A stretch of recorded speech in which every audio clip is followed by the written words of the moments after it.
इस प्रेजेंटेशन में हम लोग एक और मेथड लेके आए हैं आपके लिए, जिससे हम लोग थर्मोप्लास्टिक मटेरियल्स को वेल्ड कर सकते हैं, जिसका नाम है फ्रिक्शन वेल्डिंग।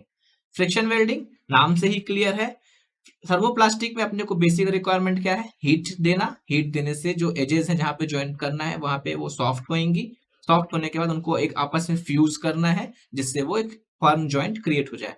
तो फ्रिक्शन वेल्डिंग नाम से ही क्रिएट है कि जो हीट चाहिए उसको सॉफ्ट करने के लिए, वो अपन लोग हीट कहां से पाएंगे? ड्यू टू फ्रिक्शन के कारण अपन लोग वो हीट जनरेट करेंगे, इसलिए इस वेल्डिंग का नाम फ्रिक्शन वेल्डिंग पड़ा। अब क्या होता है इसमें, मान लीजिए दो सिलेंड्रिकल पार्ट्स हैं। पहला सिलेंड्रिकल पार्ट ये हो गया आपका, और दूसरा सिलेंड्रिकल पार्ट ये हो गया। अब मान लीजिए इन लोग को अपने को ज्वाइन करना है, इस पार्ट और इस पार्ट को ज्वाइन करना है, तो अपन क्या करेंगे, एक को तो स्टेशनरी कर लो और दूसरे वाले पार्ट को क्या करो, रोटेट करो, तेजी से रोटेट करो। इसके अगेंस्ट, मतलब ऐसे नहीं हवा में रोटेट नहीं करना, इसके अगेंस्ट रोटेट करना है। जब इसके अगेंस्ट अपन रोटेट करेंगे तो क्या होगा, दोनों के बीच में रिलेटिव मोशन होगा।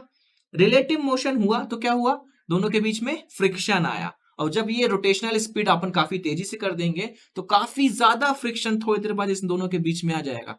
अब फ्रिक्शन क्या आएगा, वो हीट क्रिएट करेगा। हीट क्रिएट हुआ तो क्या हुआ, दोनों सरफेस में ही हीट डिस्ट्रीब्यूट होगी। दोनों में हीट डिस्ट्रीब्यूट हुई तो क्या हुआ, दोनों सरफेस क्या हो जाएंगी, सॉफ्टन हो जाएंगी। ठीक है, तो कुछ देर बाद जब ये दोनों सरफेस सॉफ्ट हो गई, जिनको ज्वाइन करना है, तो अपन ने क्या किया, रोटेशन स्टॉप कर दिया। मींस इसको अपन ने क्या करा था, घुमा रहे थे, तो इसको अपन ने रोटेशनल स्टॉप कर दिया। फिर जब दोनों सॉफ्ट हो गए तो इनको आपस में फ्यूज करे, आपस में एक दूसरे से प्रेस करे, प्रेशर अप्लाई करे, और इनको तब तक प्रेशर अप्लाई करके रखे जब तक कि ये ठंडी नहीं हो गई। और जब ये ठंडी हो गई तब क्या करें, इनको रिलीज करें, तो देखा दोनों के बीच में एक जॉइंट क्रिएट हो गया है। तो बहुत सिंपल है। इसको अपन लोग फ्रिक्शन वेल्डिंग क्यों कहे, क्योंकि फ्रिक्शन के कारण हीट आ रही थी। इसको अपन लोग स्पिन वेल्डिंग भी कह सकते हैं, तो कोई कोई आप इसको स्पिन वेल्डिंग भी कहते हैं।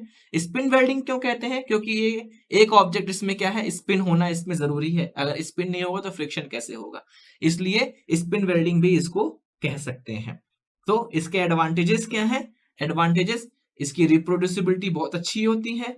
लार्ज पार्ट्स को भी अपन लोग बहुत इजीली इसमें वेल्ड कर सकते हैं, क्योंकि अगर उसमें लार्ज पार्ट को वेल्ड करना होगा तो पिछले वेल्डिंग प्रोसेस में जो अपन हॉट गैस में देखे, एक लार्ज एरिया में अपने को हॉट प्लेट क्रिएट करनी पड़ेगी, या लार्ज एरिया में अपने को गन हॉट गैस प्रोड्यूस करनी पड़ेगी। तो उसमें थोड़ा सा दिक्कत थी, लेकिन इसमें लार्ज पार्ट को अपन लोग बहुत इजीली क्रिएट कर सकते हैं, क्योंकि फ्रिक्शन जो है, जितना ज्यादा पार्ट का एरिया होगा उतना ज्यादा रबिंग होगी, उतनी ज्यादा अपनी फ्रिक्शन कारण हीट जनरेट होगी।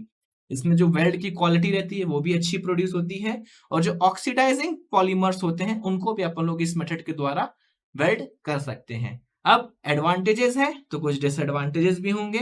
पहला डिसएडवांटेज कि एक ना एक ऑब्जेक्ट क्या होना चाहिए, वो सर्कुलर सिमेट्री का होना चाहिए।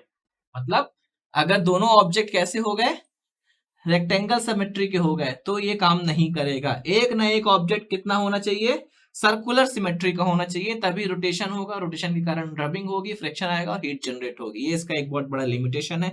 दूसरा, जो हम लोग जो पार्ट्स को हम लोग वेल्ड कर रहे हैं उसकी कुछ एक मिनिमम रिजिडिटी होनी चाहिए, स्ट्रांग होना चाहिए। ऐसा ना हो कि पार्ट को हमने घुमाया और वो रिजिड नहीं रहा तो वो घुमाते घुमाते ही टूट गया।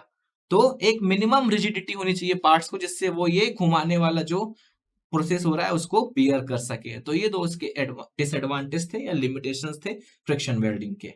सो ये रहा आपका फ्रिक्शन वेल्डिंग, जिससे अपन लोग थर्मोप्लास्टिक मटेरियल्स को बहुत ही आसानी से वेल्ड कर सकते हैं। Thanks for paying your attention.